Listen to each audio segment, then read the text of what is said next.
Silakan duduk berlutut.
Amen.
dunia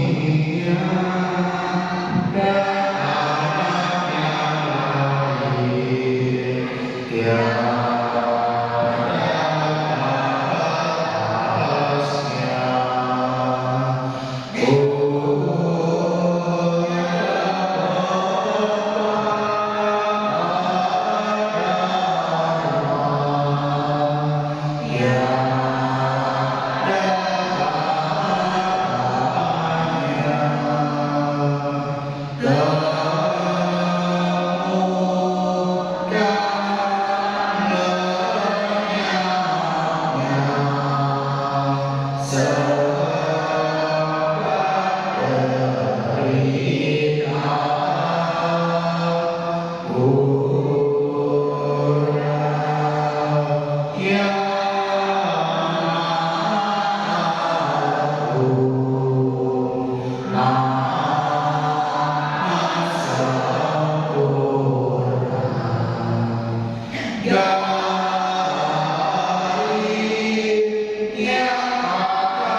Amen.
bagi Bapak Ibu teman-teman semua yang ingin berita bisa menghubungi yang sesuatu bersuara juga boleh.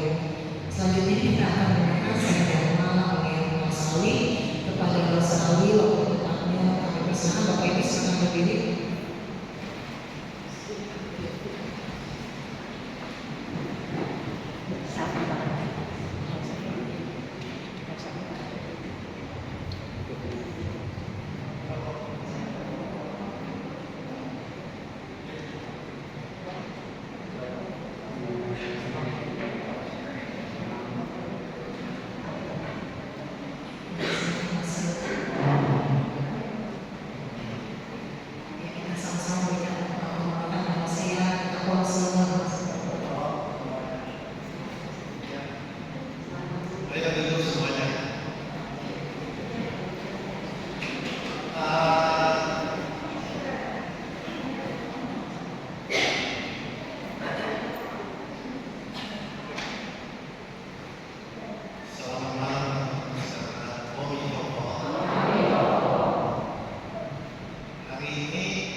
duit berlimpah, ya, jongkos berlimpah, istana megah.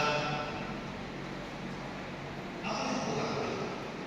Tapi dia bilang, kalau ayah anda bisa kasih saya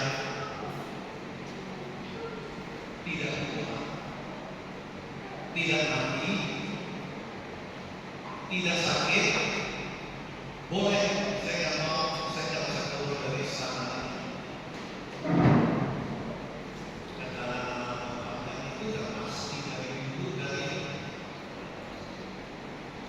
dulu katanya mana ada orang yang mati itu. Semua orang mati.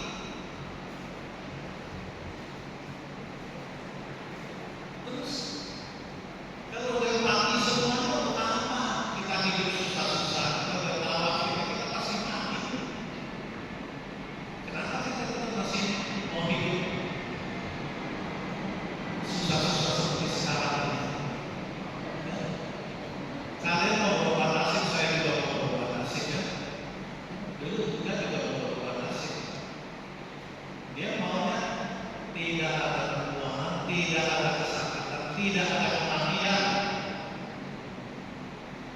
Makanya dia cari terus sampai dia dapatkan. Ya Allah, ya mati itu tidak ada. Badan ini bisa bergerak, sejak dilahirkan bisa bernafas. Ada satu lagi yang dinamakan kalau Indonesia bilang ada jiwa. Ada jiwa yang berada manusia ini lalu hidup. Seperti saya bisa ngomong. Siapa yang suruh saya ngomong? Mulut saya kalau saya mati juga nggak bisa ngomong apa-apa. Tapi ada jiwa saya yang suruh saya ngomong. Tangan saya bisa bergerak. Tangan ini bisa bergerak atau ada sesuatu yang bisa suruh dia bergerak. Ada, yaitu pikiran kita atau lebih ringkas, tidak usah mau terlalu susah-susah. Itu adalah jiwa kita. Sampai sini ngerti ya? Ngerti ya? Jadi kita itu lahir di dunia ini tidak pasti. Kita cuma membawa satu proses. Kalau orang Indonesia bilang numpang lewat aja di dunia ini.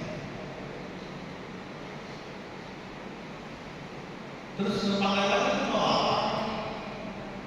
Ada orang masa bodoh lah. Nanti kalau mati apa juga nggak tahu lah. Katanya lah itu ngomong soal mati apa soal kelahiran yang akan datang itu nonsense semua.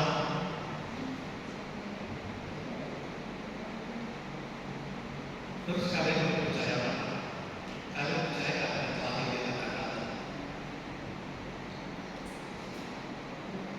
Waktu itu Mao Zedong pernah tahu nggak Mao Zedong? Presiden Tiongkok yang pertama. Dia pernah tanya satu biku dari Tibet, kamu ngomongkan apa, dengan cara apa supaya saya bisa mengakui dan menerima bahwa ada perubahan akhir. Biku itu ngomong apa? Katanya ketua apakah sekarang ini bisa melihat matahari besok terbit? Kata Mao Zedong tidak bisa. Tapi ketua makan yakin besok matahari masih terbit. Mao Zedong langsung bilang, saya udah ngerti. Saya ngomong ini kalian ngerti nggak? Ada yang mau tanya? Ya, jadi tetap ada orang lahir cacat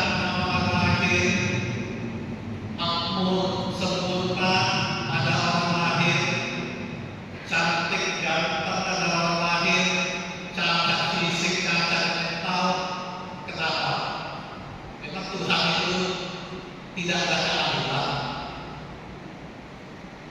Nah, Tuhan kan keadilan. Maunya semua orang juga bisa lahir itu sama ganteng sama kaya. Tapi kenapa ada orang yang begitu? Ada perbedaan. Ya, cuma agama muda kita bisa menjawab itu sebenarnya adalah perbuatan pada kelahiran dulu apa yang kita lakukan akan menghasilkan hari ini yang kita dapat. Makanya kalian kalau itu tadi ada yang tanya seperti kita persembahkan melintang, bunga, dupa, apa itu?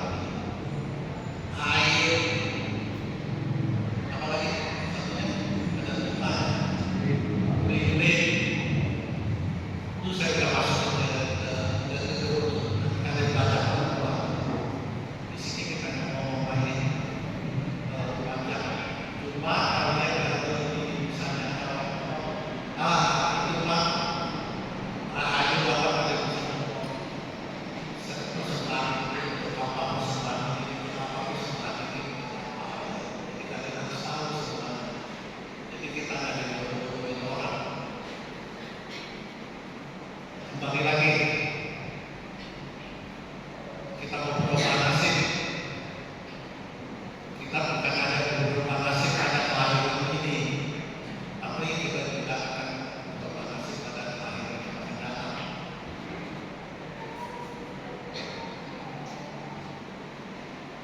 Kalau kalian merasa lebih puas dengan kelahiran kali ini, tapi saya kira tidak ada yang puas. Orang sekaya apapun tidak akan merasa puas. Orang seberkuasa apapun tidak akan merasa puas dengan kelahiran kali ini. Kenapa? Karena hukum ini adalah hukum alam, hukum manusia, tidak ada yang kekal, semua berproses, semua akan menjadi tidak terduga. Ya, kita semua orang maunya hidup itu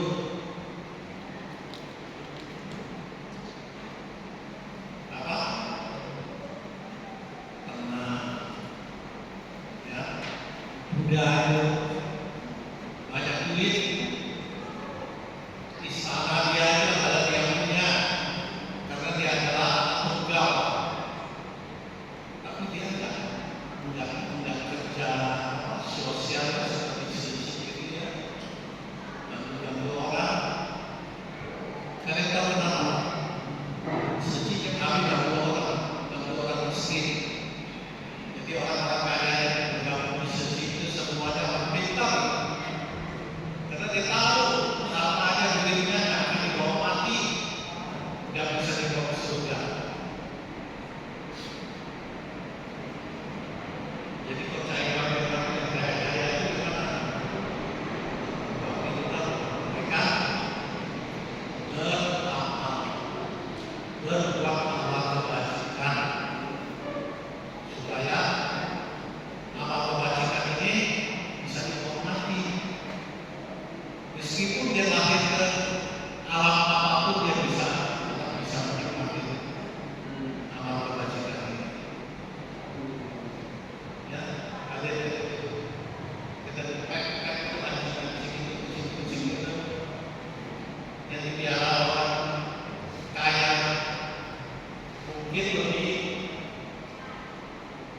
berkecukupan daripada manusia ini sendiri.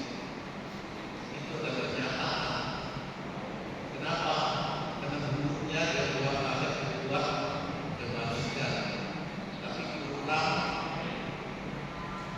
kebijaksanaan, makanya jadi binatang, jadi bodoh,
Jangan sebaliknya, orang yang susah karena dia itu dulu pernah sentimen sama saya, lantas kita jatuhin lagi, ngomong dia nama yang kejelekan dia di di di di, di, di samping dia. Jangan ya kita ya. Kalau kita bisa berhati baik, selalu siap membantu orang lain, itu saya sendiri ya. Oh ini orang baik. Mana mungkin dikasih kamu itu hidup susah?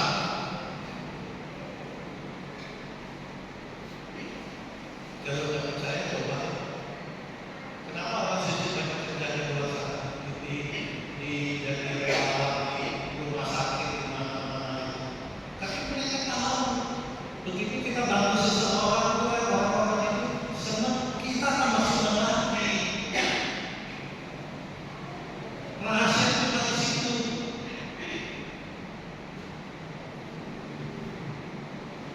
Itulah yang bisa membuat kita berubah nasib. Ya, jadi harus bencana.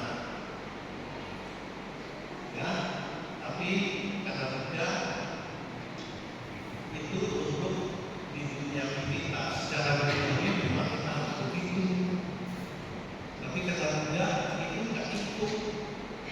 Karena kita kalau selalu fokus kepada dunia ini, kita mengejar misalnya hoki terus berkali kita banyak keuntungan, kita banyak rezeki kita gede, nanti tidak akan mendapat musibah kalau kita nggak tahu caranya, nggak tahu bagaimana kita mempertahankan kekayaan kita itu.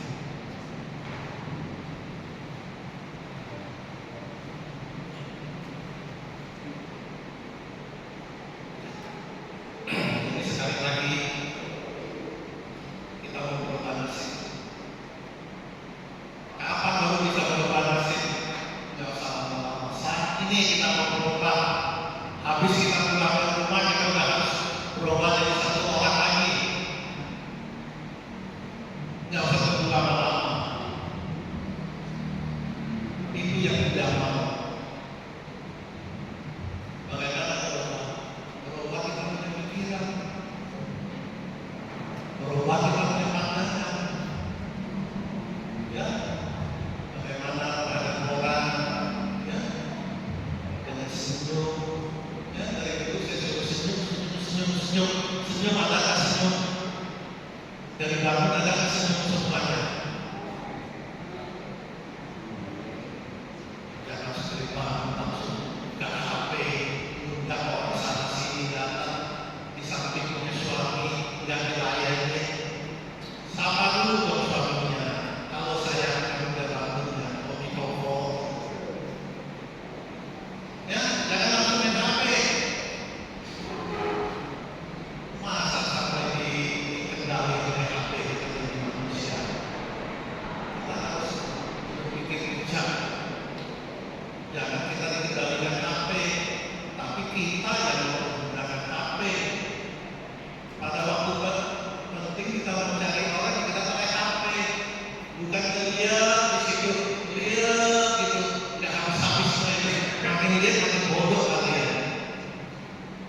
Makin lihat kalian punya ciri sebetulnya dalam badan punya ciri, punya sen. Itulah semua.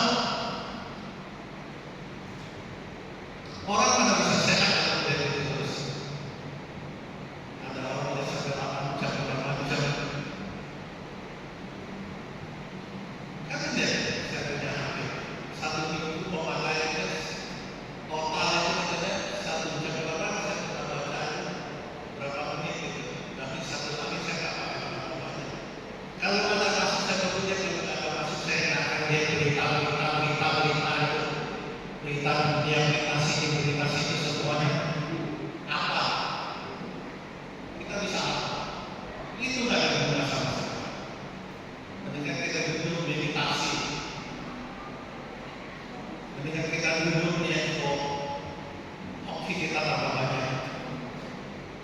kesehatan kita tambah fit.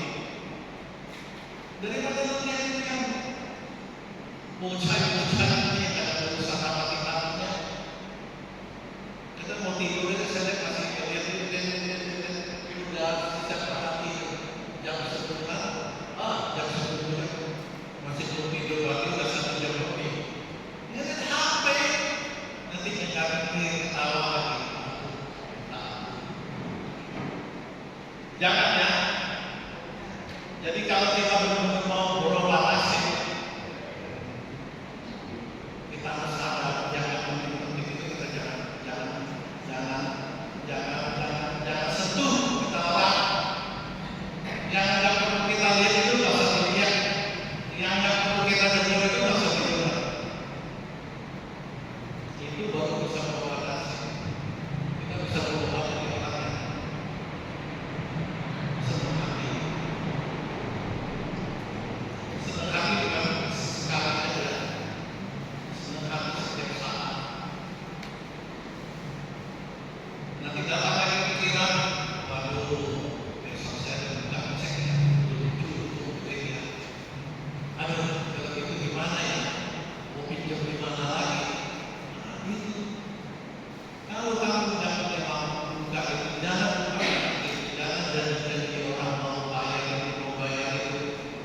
Nggak usah ada baru bayar. Ya, lebih baik nanti dengan yang mikirin ya, soalnya mau gitu. Kalau malam bangun juga baca di dalam hati mau gitu. Nanti juga tidur. Jadi kita berubah.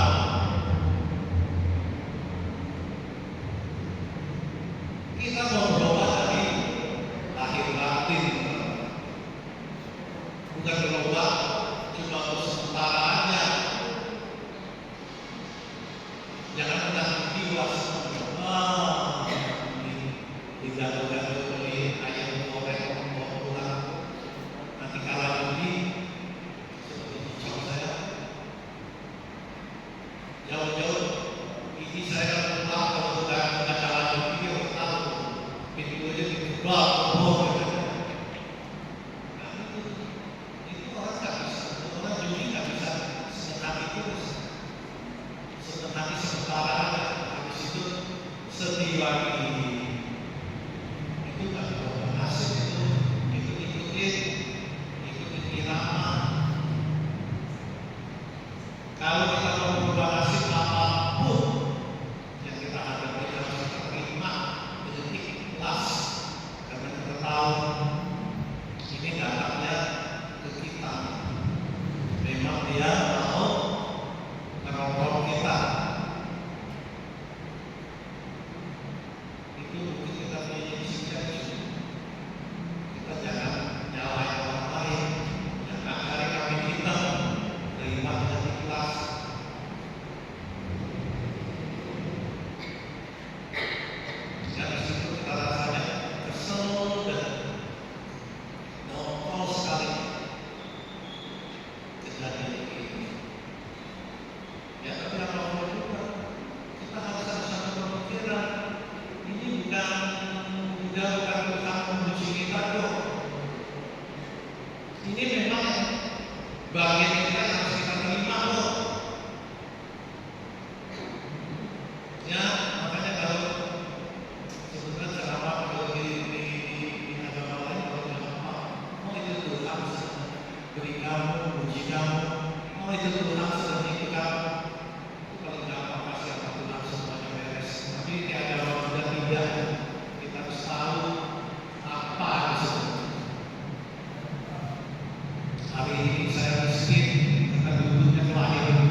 Jadi kita udah punya satu pemikiran yang benar, pandangan yang benar.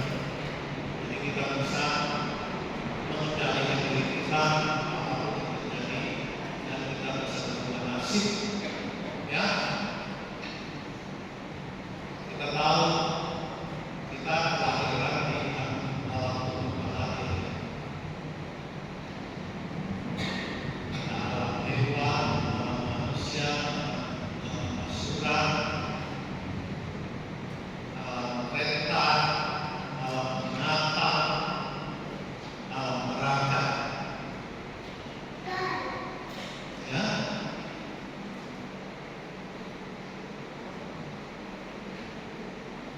jadi kita ini setiap saat sedang mengalami bertransformasi ke alam-alam itu ya. Dari pagi seketika bangun senang hati itu, berarti kamu ada orang surga, di ayahnya, dewa. Kamu sedang kesel gitu, berarti maunya cari orang berantem terus, itu mereka. Ya. Setan. Kamu sedang bodoh-bodohnya, yang benar dibilang salah, yang salah dibilang benar. Nah, ini salah kamu sedang berinteraksi dengan alam binatang. Lalu kamu sedang jahat-jahatnya, mau mati, mau buat ini itu. Awas, kamu sedang berinteraksi dengan alam neraka. Kalau kamu nggak mau ngalah terus, uang nggak mau ngalah terus, kamu mau menang. Itu di alam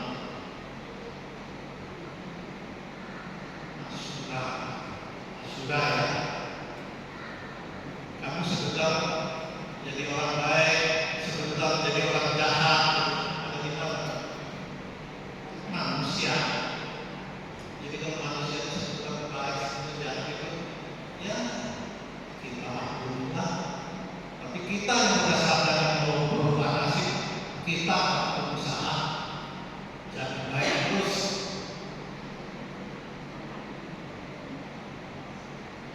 Itu belum bisa berubah nasib. Belum lagi ini, kita udah meninggal dunia. Apa yang kita bawa? Kita sedang berada di alam mana yang banyak?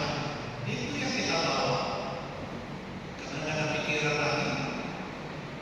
Jadi yang kita himpun itu, kebiasaan kita itu, ini yang akan membawa kita ke lahir kemana. Biasanya manusia itu lahir kemana? Kerakusan itu ke setan. Makanya kita harus berubah itu. Sekali pincuan, maka pincuan itu setan-setan itu.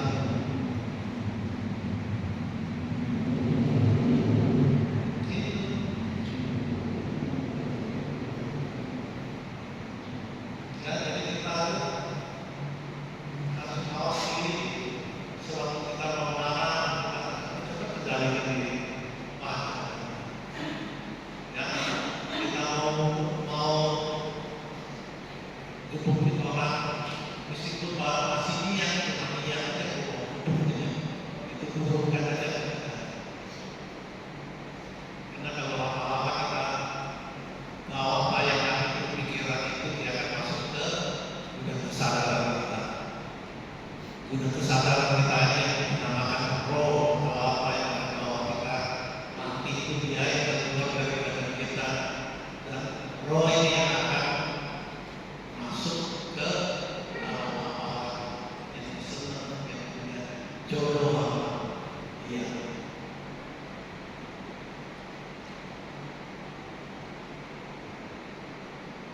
Jadi udah tahu mau berubah nasib itu benar.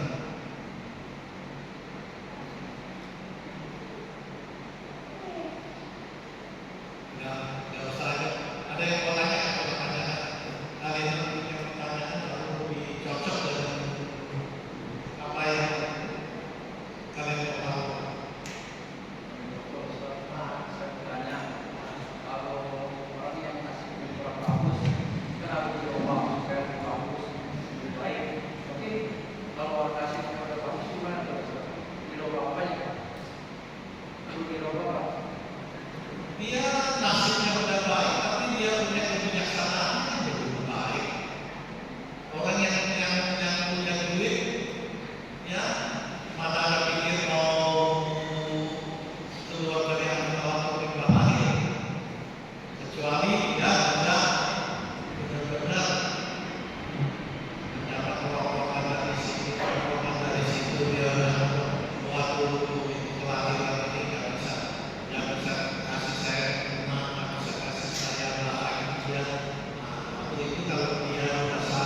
lebih banyak susah daripada senang.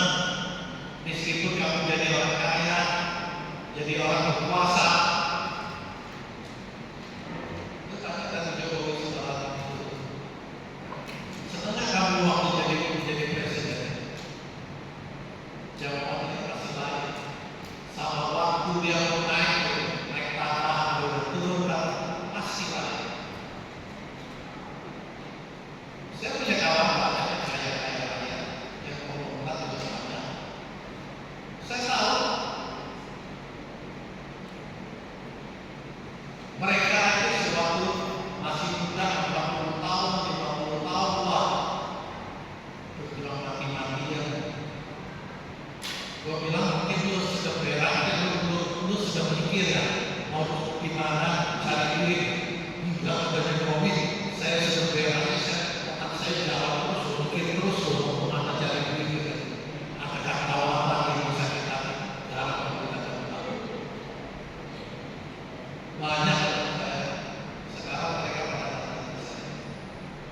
nanya saya kenapa lagi, kata saya sudah cukup lah. Kalau saya taruh di bank saya dan bank yang apapun saya tidak sampai mati masih cukup untuk saya udah ada lagi kepikiran. Saya jaga sampai tanda perawat saya ibadah, awak saya punya pikiran juga supaya sehat, jasmani dan rohani. Udah, saya lari-lari ke mana, jalan-jalan ke mana juga orang dari enak gitu. Iya, ya kalau ya aku masih kuat yang ngomong apa ya, iya. Tapi semua orang nggak mau ya masih malah kakinya.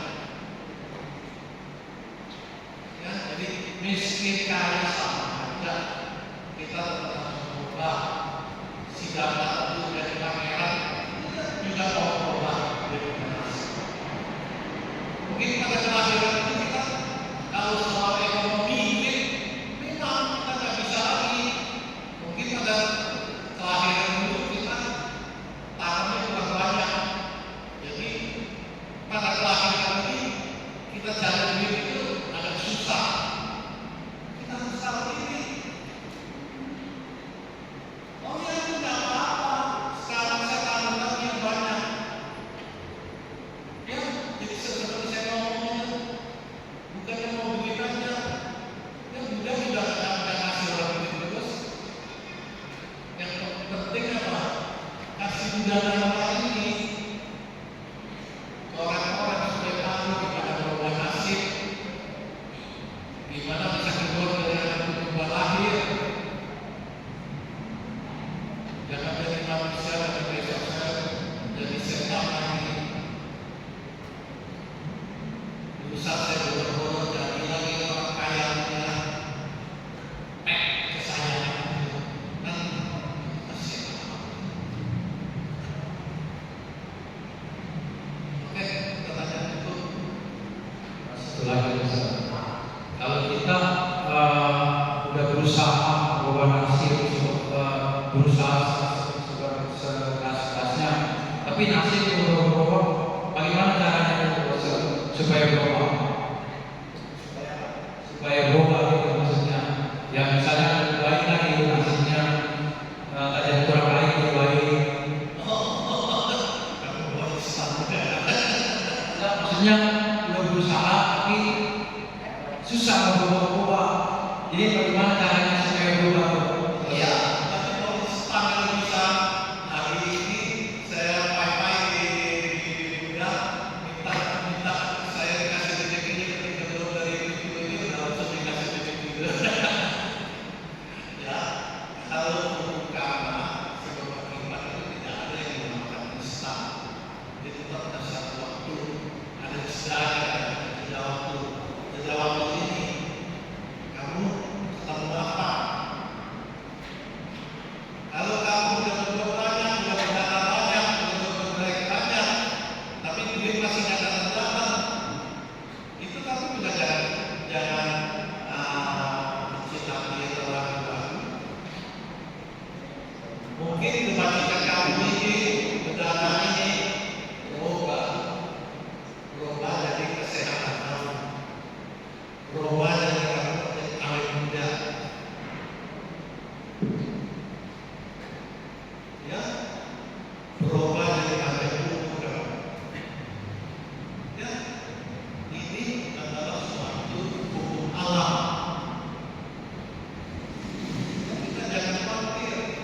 kunci itu bukan duit aja.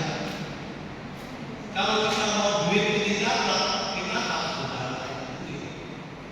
Tapi kita berdarah dengan batu orang atas itu juga akan datang.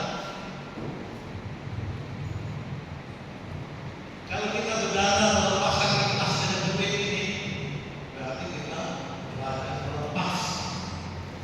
Tetap mau melepas dulu, baru kita sedar.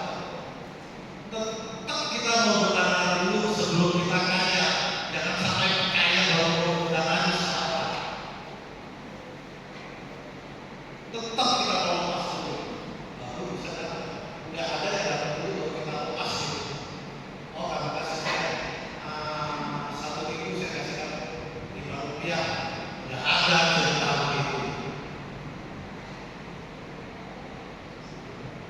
Tapi hukum sebelah kita ini ada satu lagi yang sangat unik.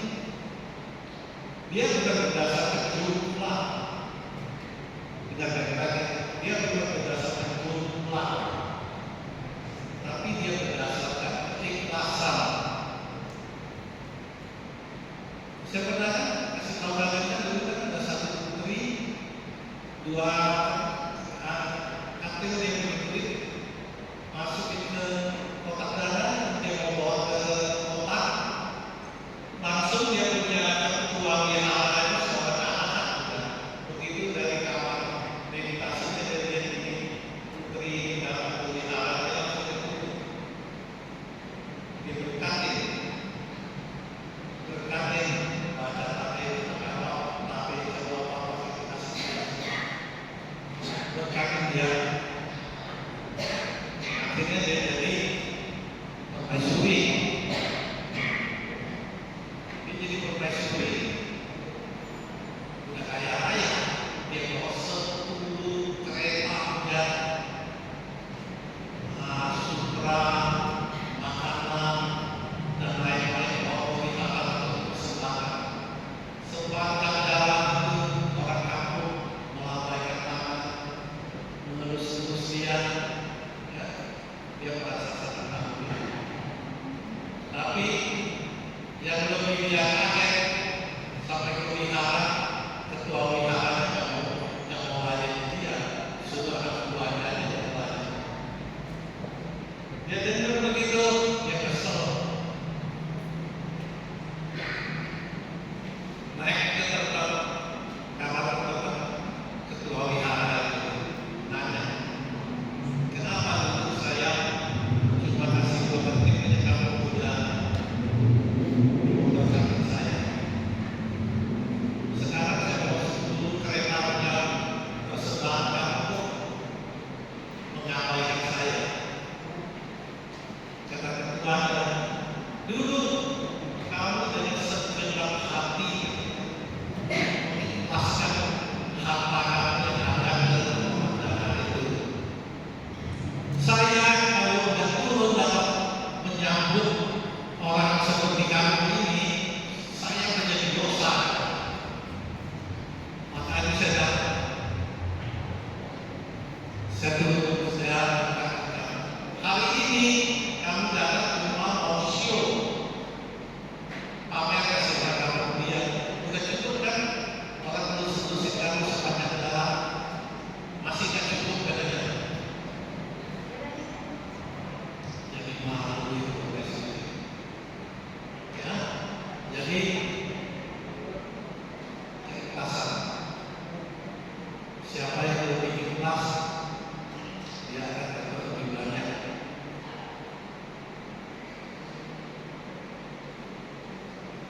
Kalau diukur dengan jumlah, orang miskin nggak bisa jadi kaya.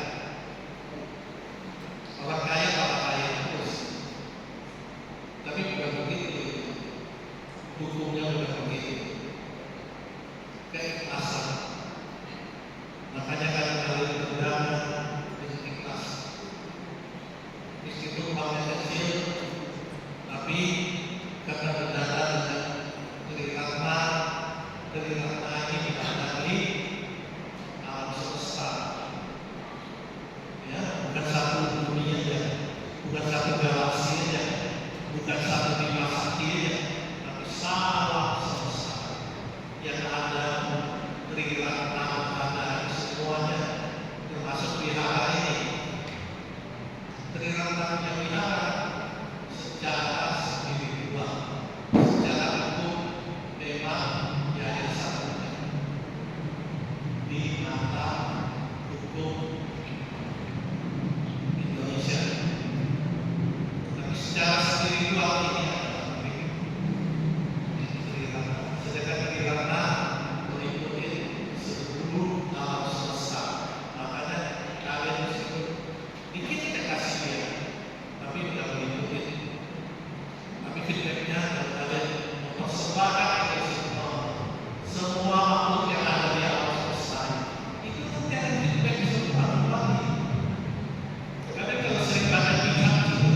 bisa dapat, ada lagi orang yang minta apa?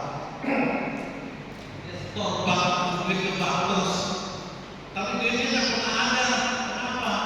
Karena kamu kreditnya banyak sih di banknya, jadi kamu untuk bayar kredit, untuk bayar utang kamu di bank itu, sampai suatu saat kamu kredit bank dan lunas, ya itu kredit kamu yang nggak bertanggung itu, nggak usah khawatir dulu. Ya, kita nggak usah khawatir, wah jangan nanti perbuatan kita itu saya sendiri nggak tahu, wah boleh dikerjakan ya. Orang nggak tahu lebih bagus, itu yinter namanya. Kalau yang ketahuan itu udah lepas semua, itu hokinya, keberuntungannya nggak seberapa. Kalau orang nggak tahu bisa berbaik, makanya saya sering lihat kan sumpah ini, kodim. Nah apa dia itu? Kita tidak tahu. Kalau berbuat saya ini nggak bisa kasih tahu orang, nanti feedbacknya lebih banyak. Tapi kalian nggak usah pikir, yang penting dengan seikhlasnya kita berbuat. Kita berbuat ikhlas, kita itu pasti nanti kembalinya jadi apa. Oke, apa lagi?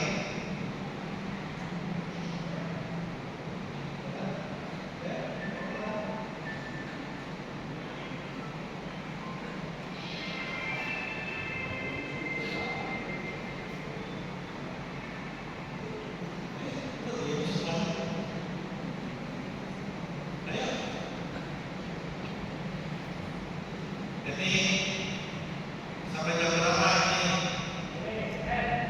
Ada cicilan apa?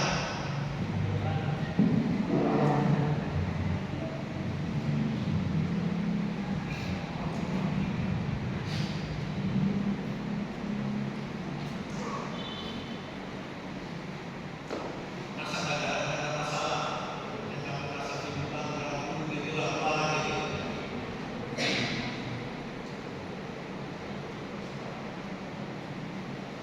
Kira-kira apa?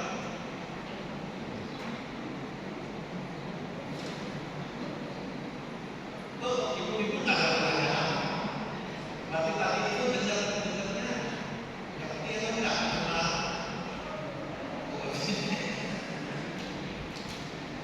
apa ada banyak berarti apa ngerti lagi ya. Sampai kita saya mau ini nanti ada lagi kalau biasa ya. Kita mendapat begitu ya. Jadi budaya ngomong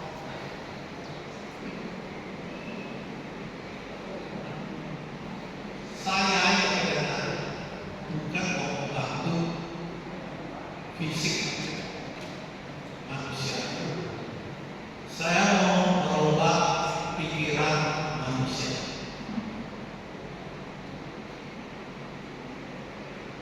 Jadi dia tahu kita manusia ini katanya karena dilindungi dosa Allah, jadi selamanya nggak bisa happy,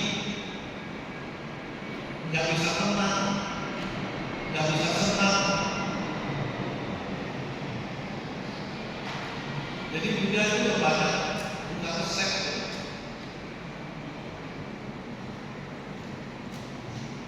Bukan resep kita banyak. Serakah, resep ini, dosa, tuduhan, resep ini, ke itu kemarahan, resep ini. Tinggal kita manusianya bisa nggak, mau nggak menjalankan. Kalau kita mau, meskipun kita orang apapun, kita akan happy. Karena kita tahu pada begini, pada begini ya. Semuanya bisa kita atasi dengan kita sendiri. Muncul pikiran ini kita harus tahu. Pikiran ini karena kita yang nanam dulu-dulunya ke bawah kesadaran kita atau hal yang wilayah situ. Sekarang yang muncul keluar orang-orang kita. Lalu kita tahu, Allah ini urusan begini pasti kita urusan di dunia ini kita nggak enggak dan untuk saya cuma lewat aja kok. Kita harus punya cara berpikir yang benar. Ya kalau kita punya cara berpikir yang benar, semua masalah itu bisa kita atasi. Termasuk nanti kita besok mungkin mau mati, nggak apa-apa. Mau minta udah kalau datang jemput ya saya itu mau minta berangkat check out di dunia ini. Cepet check out sama lama check out sama aja. Cuma waktunya aja. Kenapa kita harus takut? Ada satu orang di mana saya sudah lupa, kemarin itu saya ceramah di mana ya? Katanya itu saya punya kakak saya katanya udah di rumah sakit udah lama, kita doain terus gimana ya supaya bisa sembuh ya. Kata saya udah berapa, udah 82, sakit udah berapa lama, udah tinggal di rumah sakit udah 2 bulan. Terus sekarang mau suruh dia sehat lagi. Iya, mau doa apa? Aduh, kata saya, kenapa sih kita nggak bisa terima kasih kenyataan? Kenyataannya dia sudah meninggal dunia. Kita mau saja kasih dia lebih beban yang lebih berat lagi. Saya kasih tahu anak saya semua.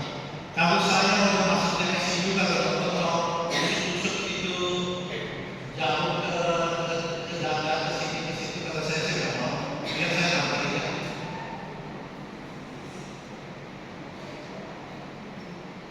Ya kita harus punya pandangan begitu. Jangan takut mati. Badan udah tua, udah loyo, udah seperti dulu lagi. Berjalan juga udah mulai ini.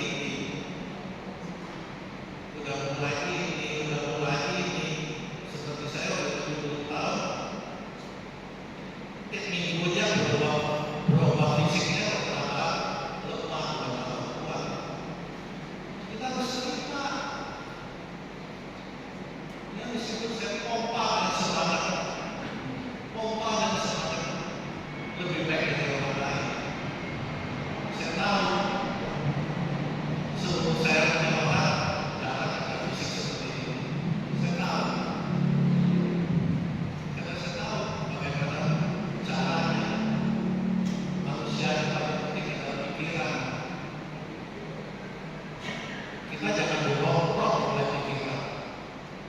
Kalau pikiran itu mudah menyiksa kita, orang cepat tua,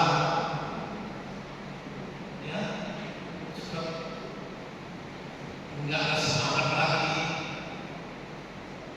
Nah, itu, ya, saya juga banyak yang berbaik, tapi saya juga yang berbaik enggak kembalinya dengan duit, kesehatan, apa umur saya jadi panjang. Itu kita jangan itu. Duit itu sebenarnya apa sih? Asal lebih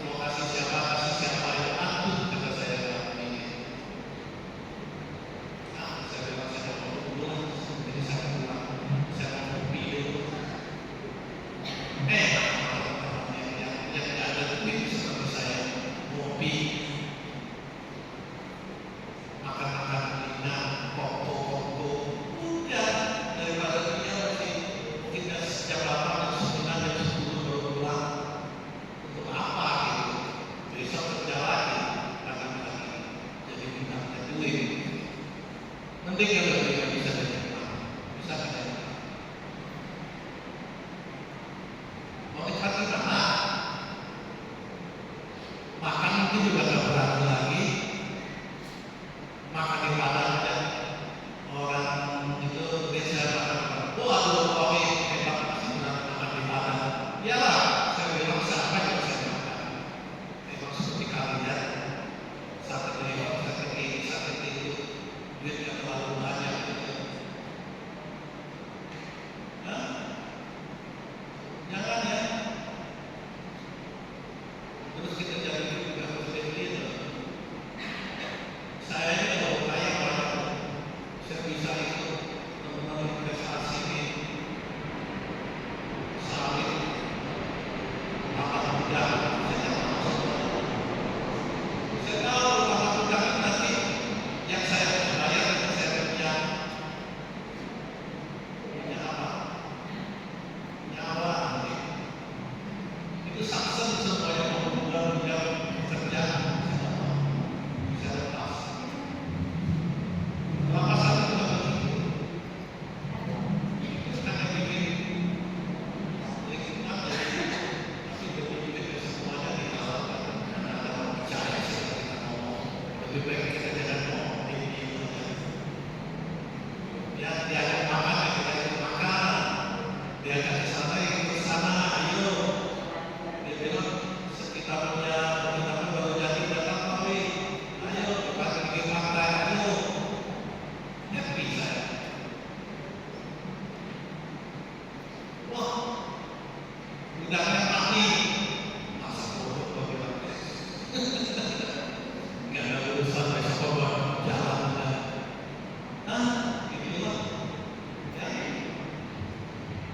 Hidup. Masalah ya.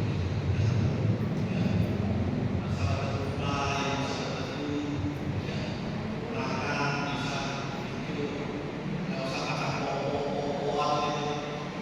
Itu pokok, makan apa adanya saja. Pikiran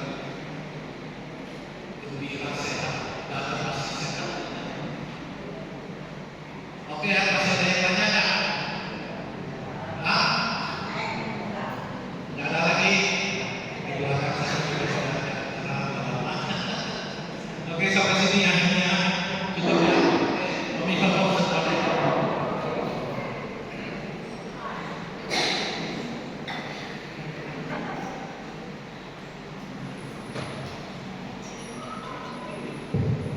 Ya Allah, terima kasih kepada dosa atas kehadiranmu pada hari ini. Semoga bermanfaat untuk kita semua. Kita tutup pertemuan ini dengan teman-teman Wesi dan masalah yang kalian.